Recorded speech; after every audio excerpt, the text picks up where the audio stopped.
What is up, everybody? Calling all angels. We've got some games to go through here. Running a little bit late this week, but we do have all of them ready to go. So this should be going up on Thursday with all the previews coming up Friday morning. And Saturday will be the release of the Angel City preview for those of you who are Angel City fans. So you will be getting plenty coming up here in the next 3 days. Not to mention, in all likelihood, a live of the Angel City game on Sunday night, which for some reason Angel City is getting all the prime times, but I'm not complaining. For now, let's get into what we are going through. So, first game of the weekend was a wild one. I had to move some stuff around on this slide just to make it all fit. North Carolina Courage nearly blowing a game that they dominated for the first few minutes. And it ended up, nearly bit them in the butt. But they survive. They advance with 3 points. They maintain while the Washington Spirit take the L. And a lot of this came down to the first 15 minutes of the match. Ashley Sanchez scoring basically immediately. And then Evelyn EJ getting 2 goals back-to-back. And suddenly North Carolina is up 3-0. And they're in control for a good long stretch of it before finally coming through. And that should be a yellow card as well right here.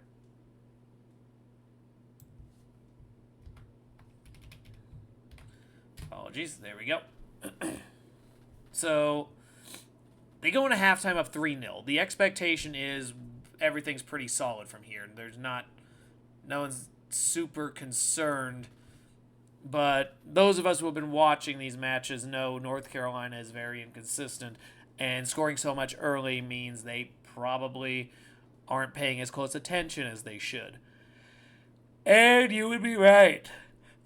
Trinity Rodman scores almost immediately in the second half.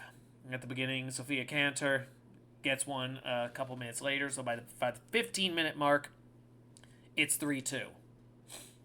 And then suddenly, Washington has leveled the match right at the very beginning of injury time. And the pressure is on now. Points have been stolen. Honestly, for a lot of people in the standings, a draw for them would have been a great compromise. But North Carolina decided not to completely botch this whole thing. And Natalie Jacobs picks up a goal in the middle of the very long injury time and gets them the 3 points. Those 3 could be very key here in the upcoming stretch of the run to the playoffs. Washington Spirit, this derails them a bit, puts them in a position where they're now playing catch-up again at the top of the league. So this ended up being a very important match in terms of just how much things swung. As we go through the rest of these games this week, this kind of set the tone for how crazy things could get in the week. Moving on to where another one had happened here, we had Houston Dash and Kansas City Current. Excuse me. Yeah, sorry, just had to move the standings part over. But yeah, this one, Debinha getting a goal for Kansas City up near halftime. That went pretty well for them, obviously. Kansas City was trying to get a full 3 points so they could stay ahead of North Carolina, but instead found themselves dropping points thanks to a penalty kick they gave up to Kat Rader. And this was a pretty notorious moment for them. Not exactly a result that Kansas City is looking for. This drops them to 7th. A lot was lost in this process. And it's all thanks to, that last 10-minute penalty there. But the roster moves for Houston also ended up being kind of a news story on this, as they lose Kat Rader here in a trade. This is to San Diego, and a lot of this boils down to San Diego has looked kind of off from an offensive standpoint, And we'll kind of get into that a little bit when we get to their match, but there's definitely been something off there, and I think they feel like they need to make a move. Cat Raider has definitely been proving to have a high-end offensive yield as she's been kind of holding Houston's relevance together. So we'll see what that does here in future matchups. For now, though, KC drops to 7th. Houston gets another point to maintain them down near the basement of the league. But it's at least keeping them ahead of teams. Meanwhile, we've got Denver Summit getting a 2-1 victory over Utah. This is, once again, one of those ones where Janine Sonis is very much the centerpiece. She sets up Yasmin Ryan to score early in the second half and then scores on her own in injury time to break a 1-1 tie that had just been started by Tatum Milazzo, who had scored in the 89th minute for Utah. So this whole match just had all kinds of late game vibes. This happened quite a bit. It was very interesting to see such wild shifts in the matches. And this does hold Utah Royals back a bit because this was an opportunity where had they gotten this, heck, had they won the match, the 2 goals they would have needed to do that would have also put them ahead of Washington in goal differential. So they would have found themselves in second place of the whole league. And so this was definitely an opportunity blown if you're Utah Royals. On the other hand, if you're Denver Summit, this puts you right back in the thick of things. You're still not in the true playoff picture yet. You've played 1 extra game and you're still a point behind. But it's at least shown that you are not letting yourself fall out of the race completely. So I'm interested to see what they do with this. There seems to be issues with them being a little too centered on a few offensive stars, and they also do have a 1/2 only kind of output. But for the effort they've done, this has been a very solid year for them when it comes to the expansion year. Speaking of expansions, here is another absolutely bizarre match here between Portland Thorns and Boston Legacy. This match was important for Portland to get themselves up above 30 points. This allowed them to stay ahead of North Carolina, which was starting to become an issue. On the other hand, this one kind of pins Boston back into 12th. They're currently level with Houston Dash, but Houston, with a match in hand, is the true functional number 12. And Boston kind of fades back into that bottom 4. There's a lot here I gotta go through here. You see a lot of yellow cards were in place. That's mostly what's screwing this thing up. Petra Torden, a great first half for her, managing a hat trick in the 2nd, 10th, and 37th minute. As well as Sophia Wilson picking one up in the 6th minute. So this was, by the end of the hat trick, it was a 4-1 match, and you would have assumed this thing was done, with Bianca St. George scoring the only goal. However, Albacano gets one before halftime. This was a wild half. This whole game just reeked of craziness. Unfortunately for Boston, they just couldn't generate enough. Amanda Gutierrez cutting that lead further just was not enough. And so 4-3, they take the loss despite Portland basically having to blow every yellow card they could think of to hold Boston back.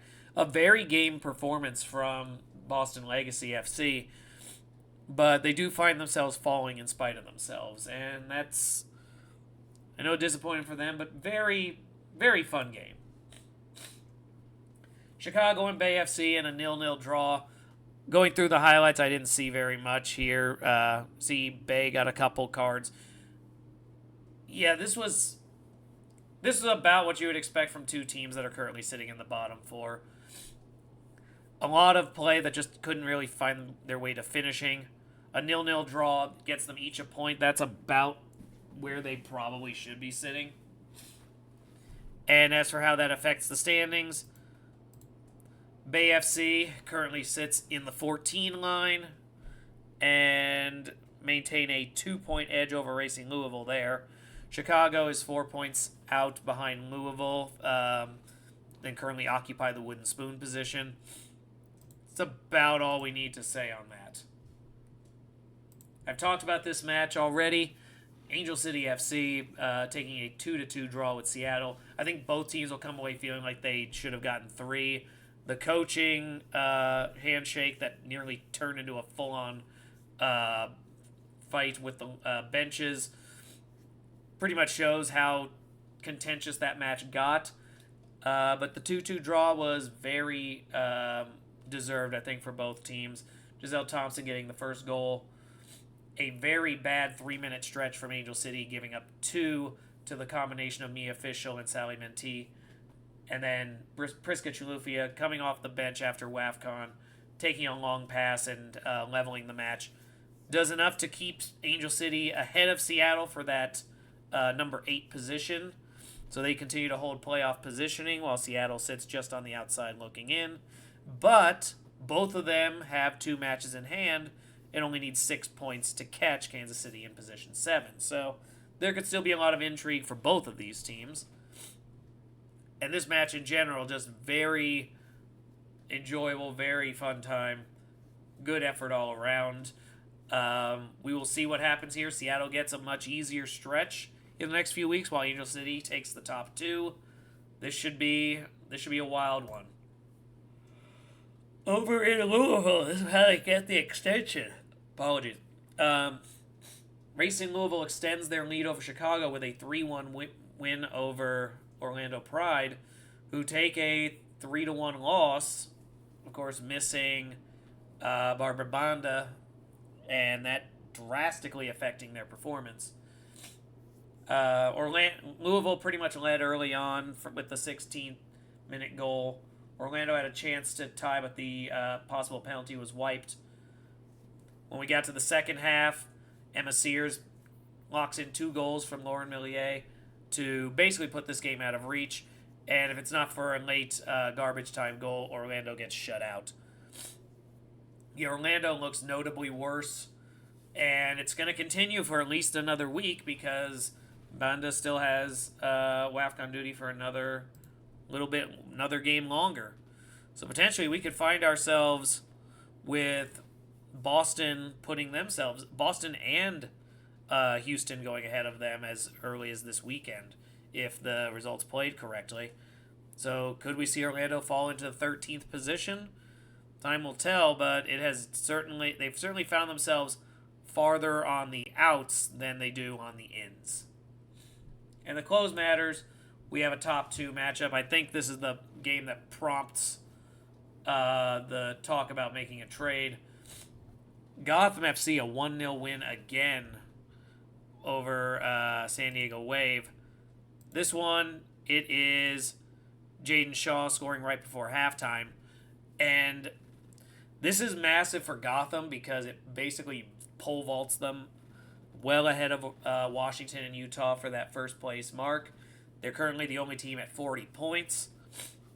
We'll see what they maintain here. They've got still quite a schedule to go, but as of this moment, they are in the driver's seat and living large.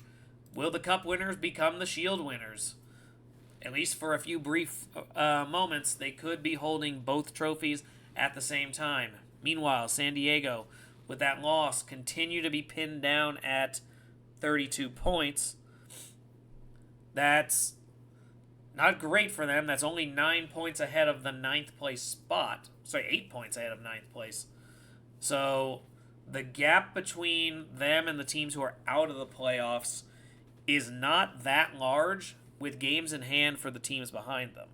So if you're San Diego, I can see why you would be making moves right now because there is a lot that can still happen.